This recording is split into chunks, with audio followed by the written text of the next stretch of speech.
So back to Texas, but not my hometown of Dallas. The first time I went to a different place in Texas that I really love because Austin's got some funk to it. Yeah. So went full bore. My first business was called Mineo Athletics, which is my last name. And at that point, it was kind of a hybrid of like yoga, personal training, swim coaching. Knowing that swimming was my like passion, I didn't really know how to make a like offering out of that yet. So I kind of just put all of it together into one umbrella and like, here I am, this is what I do, like pay me and I'll do any of these things. And it kind of worked. I mean, I made enough money to pay my bills for a while. And as like I kind of got closer and closer to that tippy end of like of who I am, I realized that swimming really is my like my gift to share with others. So I think maybe 3 years into that, I went full bore also into swim coaching and open water swim coaching in Texas, which It's a big market. it sounds crazy. It sounds like the silliest like market, but it also actually is a pretty hungry market. I think because there's not the offering there, or there wasn't at this time. So here I come with this like really unique idea to help people like groom them towards triathlon.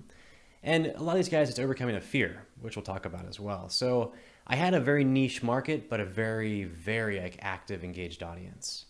So day one, when I launched my first open water program, which was just Mineo Athletics, I think it was open water workout or something silly of the sort, very apt name. People were like stoked on it. People were there week one, paying me money, and I had no idea what I was doing.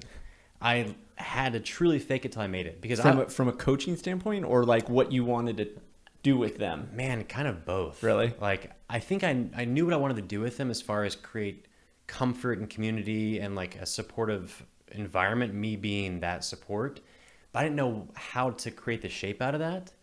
And I didn't really know how to make an offering where people would want to pay money for it.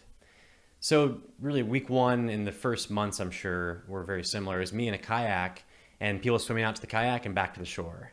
And like me kind of giving a pep talk and cheering them on and doing some photos, which they loved. And it was just that trial and error of seeing like what was working and what wasn't that ultimately shaped the offering I have now with SMOG. So as the group grew, I also like my interest and passion for this grew exponentially. I was like, this is pretty amazing. I'm making money in the open water. No one else does this. Like it's super rewarding to see people overcome their fears.